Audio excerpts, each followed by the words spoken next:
Wow.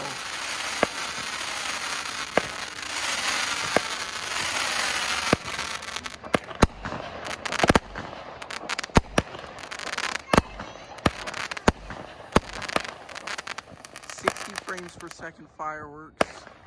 Well, on my point of view, but on my camera it's 28 frames. Hopefully I use iMovie.